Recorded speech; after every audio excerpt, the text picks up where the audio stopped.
Welcome to the Michigan BEAD Breakdown webisode series from the Michigan High-Speed Internet Office, or MiHi. This series is focused on helping Michigan residents, businesses, local and tribal governments, and community organizations understand the BEAD program and what it means for communities across the state. Our goal is to provide clear, reliable information and help answer a question many Michiganders are asking: where's my internet?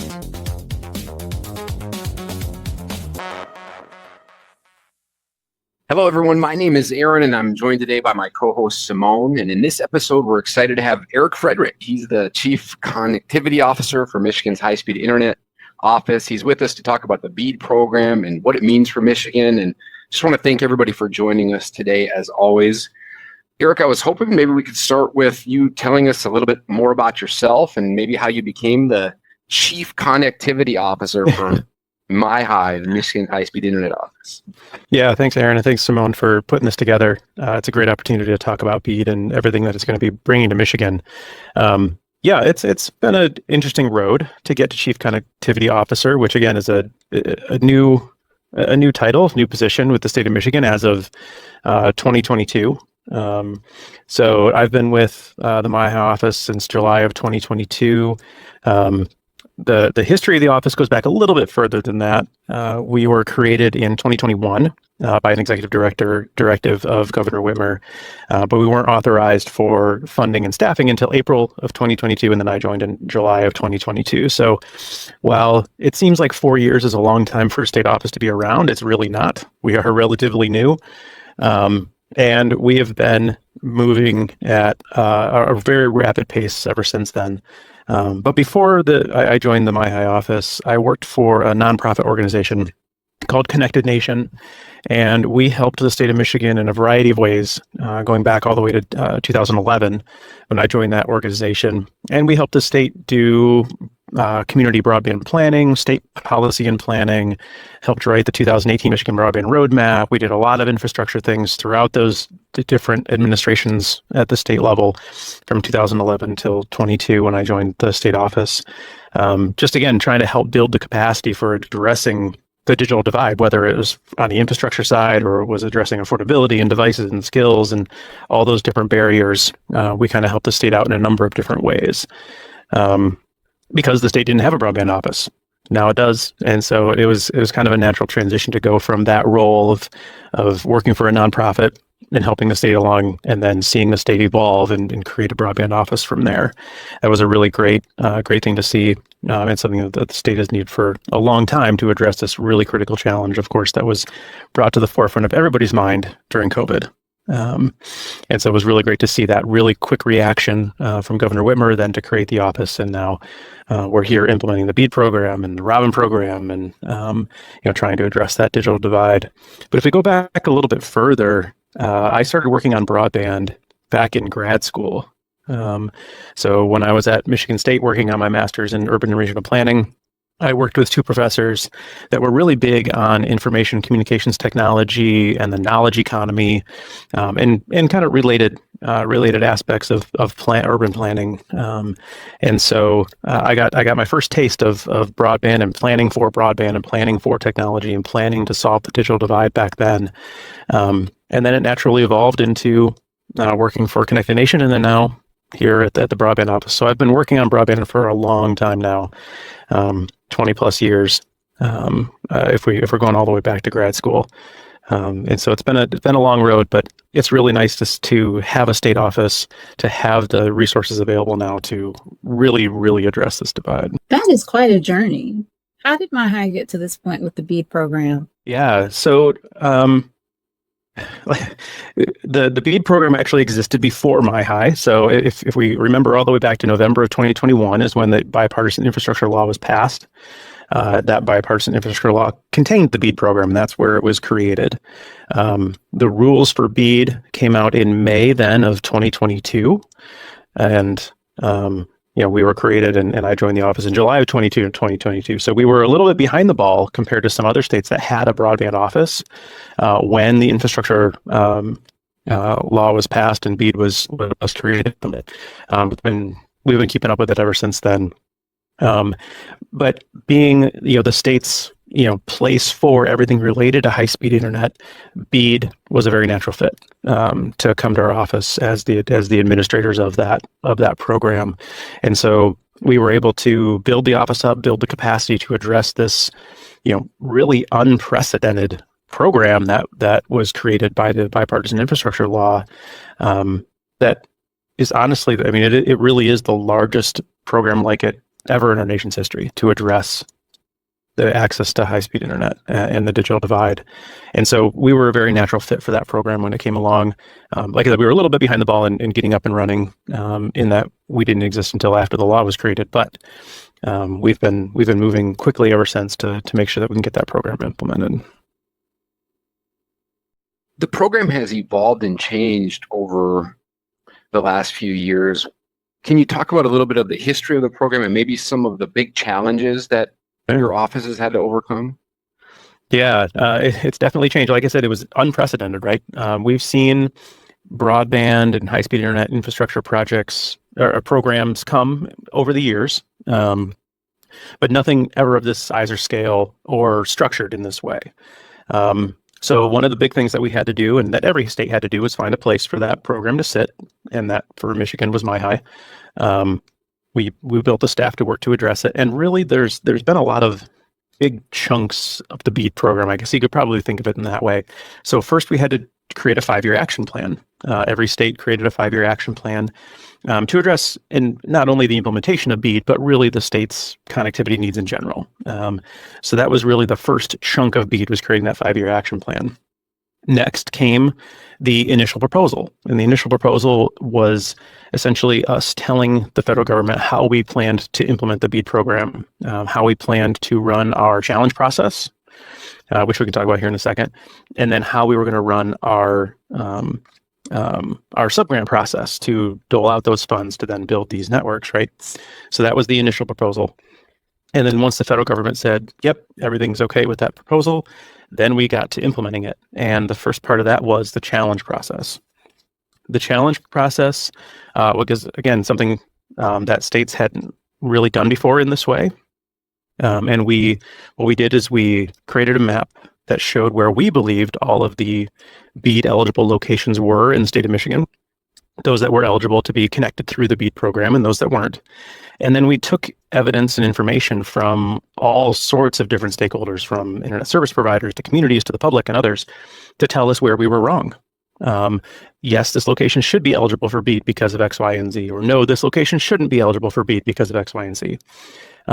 If we look at that was a 120-day process that we ran, and at the end of that, we had 2.2 million challenge records that our office had to process, and that mean and there's evidence attached to every single one of those records. And so, as you can imagine, that's a lot of work. It's a lot of information. But again, we wanted to make sure that we were getting that map as right as we possibly could. And so, the challenge process was the next big chunk. Once the challenge process had settled and now we had our locations that were going to be eligible to be connected with BEAD, the next big chunk was designing a subgrant process. How were folks going to apply for this program? What information did we need to receive from them?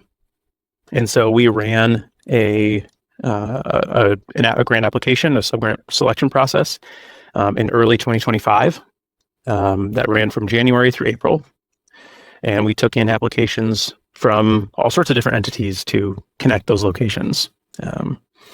And then once that closed, a few weeks later, the BEAD program received a revised policy notice. So if you've been tracking the BEAD program, you'll know that the rules changed after we ran that first grant process. And so states were given essentially 90 days to implement these new rules for the program.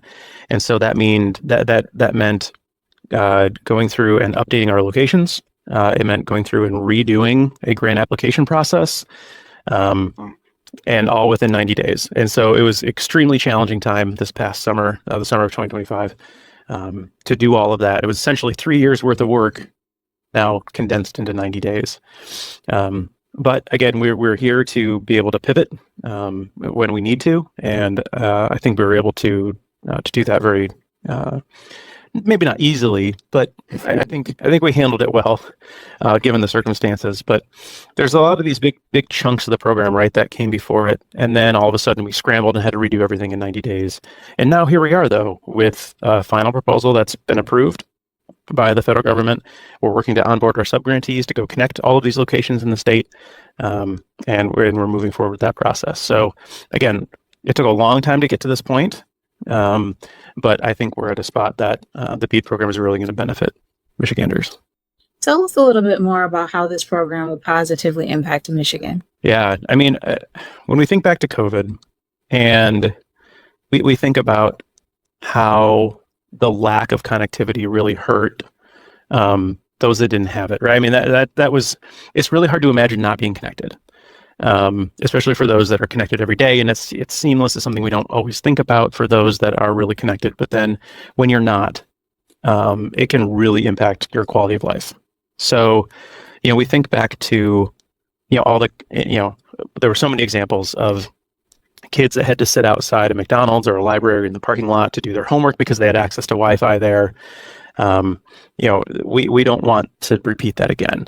And so the BEAD program, I think, is going to not only help us, prevent, if something like that were to happen again, but really give this tool to everyone in the state so that they can leverage technology to improve their quality of life. That's the goal, right? So by connecting nearly 200,000 homes and businesses to high-speed internet through the BEAD program, that gives unlimited opportunity to those folks, whether it's you want to improve your education, you want to improve access to healthcare, you want to improve access to services, you simply want to watch Netflix. I don't care what you do with it, right? We just want to make sure that tool is out there and available to everyone to leverage it how they see fit to improve their quality of life. And that's what we really want to do with this program.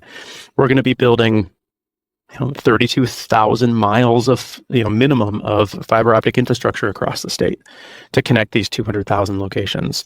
And that will have ripple effects by enabling businesses to do, much more and finding greater markets or, enabling the next entrepreneur, whatever it happens to be. I think those benefits are going to be far reaching, and we want to make sure that we're taking advantage of this investment that's happening right now to set up our citizens and our businesses and our institutions for greater success down the road. And that's really the biggest benefit the BEAD program is going to bring. It sounds like a heroic effort that's going to take a lot of money. Can you talk a little bit about how much money and who's getting the money in this program and how that kind of works?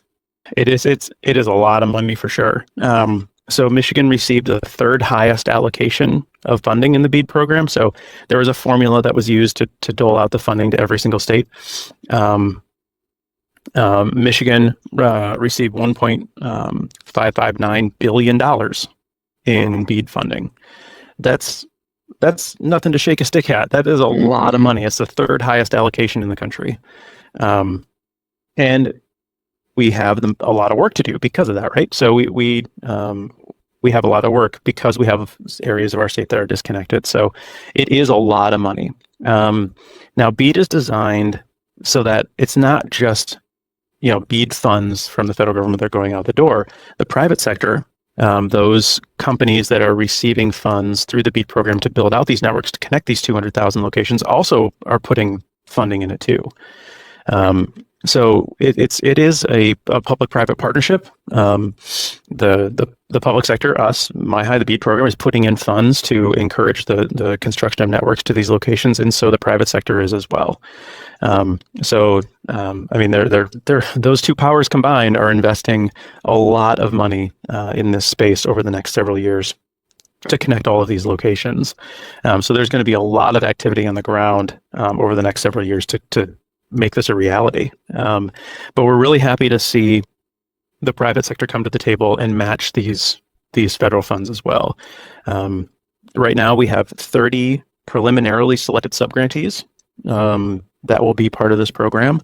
So 30 different entities of all sorts and types. They're all internet service providers. Some are large national companies. Some are small mom and pop companies that are, very, very local to Michigan. And so it's really great to see this spectrum of entities that decided to participate. I think we had great participation in Michigan in the program. And we're working to get those folks onboarded now so they can start to go out and build these networks this year. Awesome. What types of technology are these awardees planning to build, and what should the public expect in terms of service? So there's four primary technologies that are going to be funded and built with BEAD funding. The largest technology is fiber optics. So the vast majority of the awards that were made in our program were fiber optic technology. We have a lot of rural places in the state where getting this technology there is challenging, but that's what BEAD is designed to do, is to offset that cost, right? To go out and build to these locations. But the vast majority of the applications that we received, the companies that applied, are building fiber optic to the home, to the business, to the institution as part of this program. And fiber optic technology is one that can deliver a extremely high speed service to those places. And it's a technology that is going to be around for the next 20, 30, 40 years too. I mean, there's fiber optics that are currently installed now that were installed back in the 60s and 70s that we're still using today. So it's really great to see that that's what our applicants chose as their technology for the program. A smaller percentage of the projects will be low Earth orbit satellite. Like I said before, BEAD is designed to connect the most rural parts of the state and country. And so there's some places where it is economically infeasible to bring a wire to a place, right? It's very, very challenging, not only because of rurality, but it could be from a number of environmental factors as well. So some of the connections will be made through low Earth orbit satellite connections. And then the two other technologies that are being used are cable coax. So you can think of it as a traditional cable network, and then licensed fixed wireless service. So those are very, very small percentages of the connections being made, and they're actually hybrids between fiber and cable and fiber and licensed fixed wireless. So there's a few places in the state that will see those technologies, but again, the vast majority of the connections that are being funded through BEAD are for direct fiber optic access. It's exciting that even if people aren't getting the same kind of technology, they're all getting great high-speed internet through the BEAD program. Do you anticipate any big challenges? I know my high office has overcome a lot of challenges at this point. What do you see as some of the big hurdles to get over next? Yeah, no, that's a great question, because there certainly are going to be some. I mean, we've faced our challenges in getting the program up and running, right? But now we're shifting from planning to implementation. So our challenges are going to shift. And our challenges now are going to be ensuring that our subgrantees can be successful and can build these networks and deploy the technology within the given time frame of the BEAD program. And there's really three big buckets of challenges that I'm worried about, and that we are working to address as an office as we begin to implement BEAD. The first is permitting, right? Michigan has 1,856 units of local government. That's cities, villages, townships, counties. Not to mention then state agencies that also have various levels of permitting, from the DNR and Eagle, and working with the State Historic Preservation Office, right? And then we also have our federal entities that have various levels of permitting, from the Forest Service to the National Environmental Protection Act. I mean, there's a whole host of permitting things that need to happen to make these projects successful. So permitting is a big one, and not that we want to skirt any of those permits. We just want to make sure that these projects can get through in a timely fashion, and that our subgrantees are getting the information needed for these permits to those entities to make that happen. And so we've brought on a permitting specialist in our office to help facilitate those conversations, to really get things unstuck if we need to help educate our subgrantees about these different processes as we go along. But permitting is a big one, right? We want to make sure that these projects are all on the up and up, and are getting the permits that they need to go out and build these networks. The second bucket is workforce. We want to make sure that those that are going out to build these networks, the companies that are the subgrantees as well as their contractors, have access to a workforce that can readily go out and build these things. Michigan has a shortened construction season because of winter, which we're experiencing right now. So it can be challenging to hold on to a workforce year round. And because every state and territory in the country is building on the same timeline, we're going to be competing with our southern and warmer states to hold on to that workforce. And so we want to make sure that that talent is there to go out and build these networks in a timely fashion. I think that's going to be another challenge as well. But again, something that we have foreseen and that we are working to facilitate and address as we start to move forward. The third bucket is supply chain, and it's sort of the same issue as workforce in that our subgrantees are going to be competing with every other state's subgrantees to get access to fiber and the electronics and all the other pieces, parts that go into building these networks at the exact same time. So we want to make sure that those lead times aren't long, that that we're not running into supply chain issues for a particular part that's going to slow down everybody's build at once. So again, we're not able to really wholesale buy parts and pieces as an office or anything, but we can stay ahead of it, right? By gathering information from our subgrantees about what they're seeing from the marketplace, and then see if there's anything we can do to help facilitate conversations about supply chain challenges that might come up. So those are really the three big buckets of challenges I'm seeing for our subgrantees going forward. And they're not challenges that these subgrantees aren't used to facing already. They absolutely do. But it's just very different when, again, the BEAD program is being implemented in every state and territory in the nation all at the same time. It just makes those challenges a little bit more unique. I believe that you touched on this a little bit with your explanation about challenges implementing the program in the future. But what are the next steps for MyHigh and the BEAD award winners? Yeah, so the immediate next steps are getting all of our subgrantees and those that are going to be building these networks with grant agreements and gathering all the information we need to from them to help with certain federal permitting requirements. There's a lot of paperwork that needs to happen over the next 6 months or so to onboard these subgrantees and get them moving. But then after that, it's really off to the races. So we are hoping to wrap up all of that paperwork early this year. We know that these subgrantees are raring to go. Like we want them to. But as we implement a $1.5 billion federal program, there's lots of paperwork that's involved there. So we got to get that out of the way. And then we can turn them loose on getting things up and running and building these networks. So I feel like we're going to see a flurry of activity once spring starts and things start to thaw out a little bit. We'll see some trucks hitting the road. We'll see engineers out there doing final network designs, those types of activities over the next, really the rest of 2026.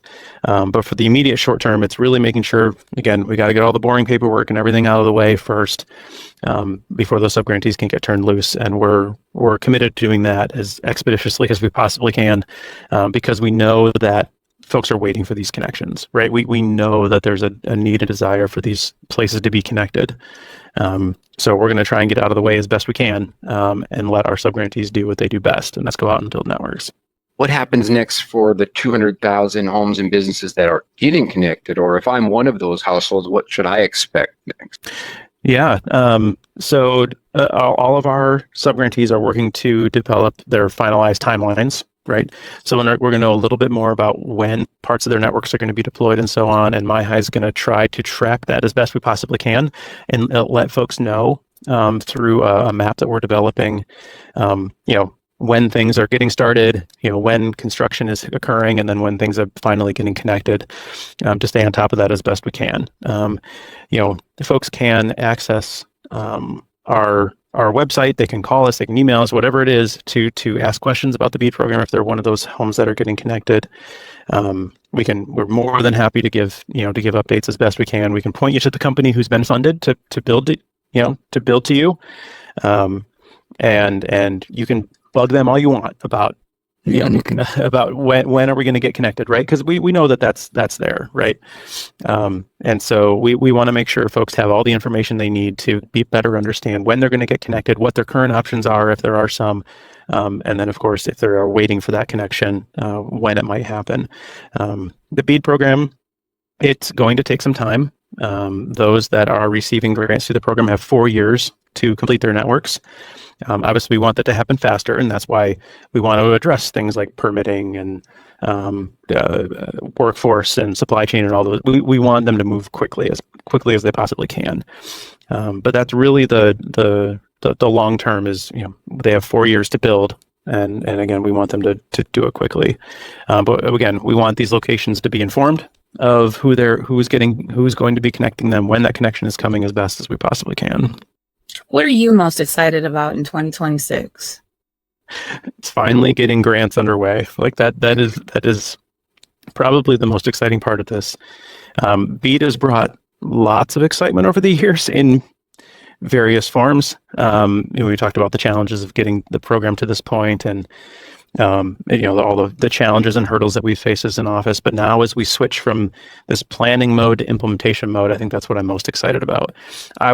This summer, this spring, I want to go out to a bunch of ribbon cuttings for our subgrantees that are building these networks. Right, I want to get out and see, how these networks are going to be changing lives. It's really going to be great to see these networks start to get built. I think that's the most exciting part.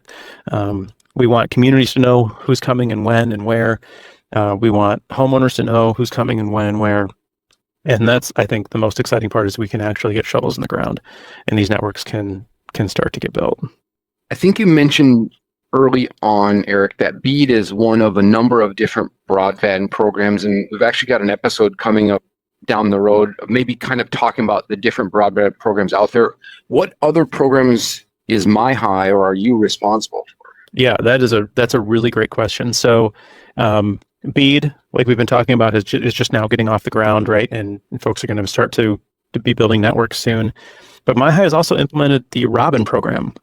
And that was nothing to sneeze at either. That was $238 million in grants to internet service providers to go connect 82,000 homes and businesses in various parts of the state. And that program, all those connections are set to be made by the end of 2026. So that one's actually wrapping up. There's still a lot of work to be done, and I expect a lot of movement from those subgrantees this summer. But again, not a small program either. So we've funded, again, 82,000 locations through the Robin program with $238 million. Now 200,000 locations with the BEAD program. But like you said, Aaron, there's a number of other federal programs that have been funding broadband over the years. So the FCC, the Federal Communications Commission, there's a couple big programs that they're funding right now. One is called RDOF, the Rural Digital Opportunity Fund, and the other one is called, we're going to jump into federal government jargon here, but it's called the Enhanced Connect America Cost Model Program, or EHACAM. And those programs are building about 300,000 locations across Michigan at the same time. So not only are we funding programs, MyHigh is funding these programs, but the FCC is also funding deployments. So you're not going to see building just from MyHigh. There's also FCC programs that are building right now too. And now we don't have any jurisdiction over those programs, but we watch them. We want to make sure that they're successful too. And we want to know where they're building out and these networks are being completed, so we can help inform folks and communities about that too.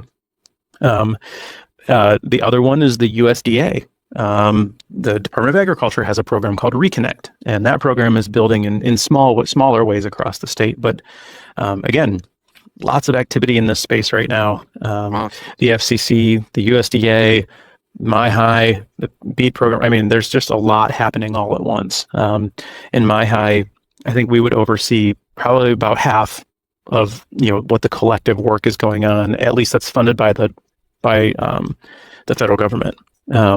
Certainly, there's internet service providers that are building on their own too. So there's lots and lots of activity in this space as we all collectively work to close Michigan's digital divide.